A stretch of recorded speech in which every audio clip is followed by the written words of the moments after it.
Marvel zombies season 1 episode 2 और इसकी शुरुआत होती है सैन फ्रांसिस्को शहर में, जहां हम शैंग-ची और उसकी फ्रेंड कैटी को देखते हैं जो ज़ॉम्बीज़ से बचने की कोशिश कर रहे हैं। उनके ऊपर चारों तरफ से अटैक होता है और सिचुएशन भी वियर्ड हो जाती है क्योंकि कुछ लोग यूजुअली बड़े हो जाते हैं साइज में, बिग जैसे एंटमैन, और ये इस वजह से हो रहा था क्योंकि ये ज़ॉम्बी वायरस फैला था हैंक पिम के ऑफिस से और वहीं से लोग बड़े होकर निकल रहे थे। अब अगर तुम्हें याद नहीं हो तो मैं बता देता हूँ कि व्हाट इफ के एपिसोड में हमने देखा था ज़ॉम्बी वायरस कहाँ से आया। व्हाट इफ के सीजन 1 एपिसोड 5 में जब हैंक पिम अपनी बीवी को बचाने के लिए क्वांटम रेल्म में जाता है तो वहाँ उसे पता चलता है कि उसकी बीवी ऑलरेडी एक वायरस से इन्फेक्टेड है और वो उसे भी इन्फेक्ट कर देती है और वो दोनों आते हैं अर्थ पर और पूरी अर्थ एक एक करके ज़ॉम्बी इन्फेक्ट होना शुरू हो जाती है। Back to the story, Shang Chi अपनी फाइटिंग स्किल्स का यूज करके लोगों को बचाने की कोशिश करता है और उसकी दोस्त कैटी देख के शॉक होती है क्योंकि उसे नहीं पता था कि उसका फ्रेंड एक अच्छा फाइटर है। वो दोनों बचने की कोशिश कर रहे थे लेकिन फिर भी ज़ॉम्बीज ने उन्हें चारों तरफ से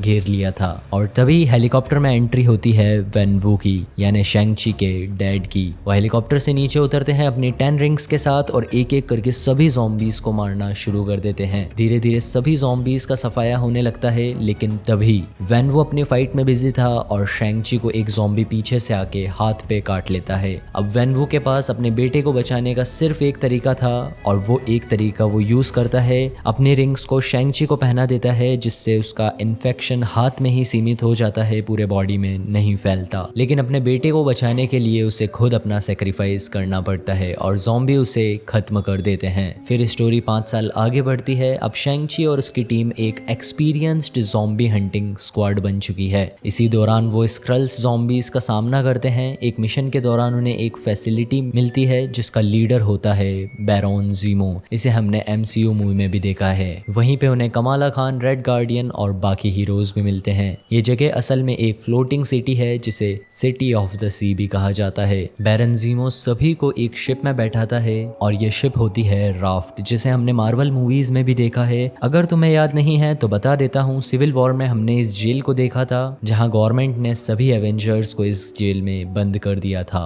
क्योंकि ये एक हाई फैसिलिटी जेल थी और पानी के अंदर तैरती थी। ज़ीमो सभी को इसी फैसिलिटी में इनवाइट करता है और प्रॉमिस करता है कि वो सबको ज़ॉम्बी से छुटकारा दिलाएगा। वहीं कमाला अपना प्लान बताती है कि अगर उसके पास जो ट्रांसमीटर है उसे स्पेस तक ले जाया जाए तो वो नोवा कॉर्प को बुला सकते हैं जो अर्थ को हील कर सकती है। वहीं ब्लेड बताता है कि अगर उन्हें स्पेस में जाना है तो उन्हें शिप की जरूरत होगी जो उन्हें मिलेगी एसगार्ड पर। वहीं बैरन ज़ीमो जब राफ्ट में सभी को लेकर निकल जाता है तो उस टापू पे एंट्री होती है डोरा मिलाजे की जो वांडा के कंट्रोल में थी। अंडर वाटर हमें दिखाया जाता है नेमोर और उसकी इन्फेक्टेड आर्मी जो अटैक करने जा रही थी राफ्ट पर। और जब नेमोर का अटैक होता है राफ्ट पर तो सबके सामने ज़ीमो की असलियत आती है। उसका असली प्लान सबके सामने आता है क्योंकि वो कुछ लोगों को पानी से बाहर फेंक देता था ताकि नेमोर उनको खा सके और बाकी लोगों को जिंदा छोड़ सके। उसने कुछ हीरोज को कैद कर लिया था ताकि उसे नेमोर को फीड किया जा सके। तभी नेमोर और उसकी ज़ॉम्बी आर्मी फैसिलिटी पर हमला कर देती है। प्रिजन सेल्स खुल जाते हैं और एक massive zombie versus heroes battle शुरू होती है। नेमोर डायरेक्टली कमाला को टारगेट करता है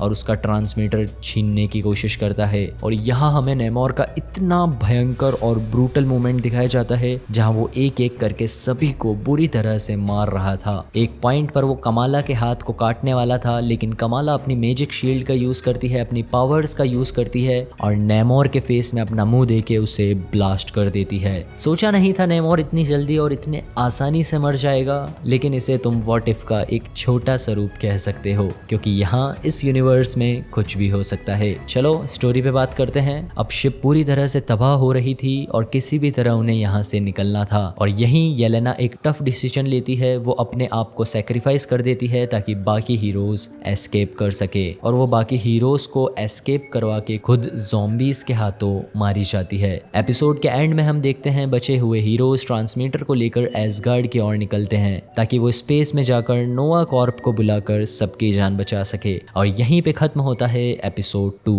तो दोस्तों कैसा लगा तुम्हें ये एपिसोड एंड कैसी लगी ये एक्सप्लेनेशन कमेंट्स में जरूर बताना। नेक्स्ट एपिसोड जल्द ही आने वाला है। Make sure to hit the subscribe button. मिलते हैं ऐसी ही एक और वीडियो में, तब तक के लिए टेक केयर, कीप वॉचिंग।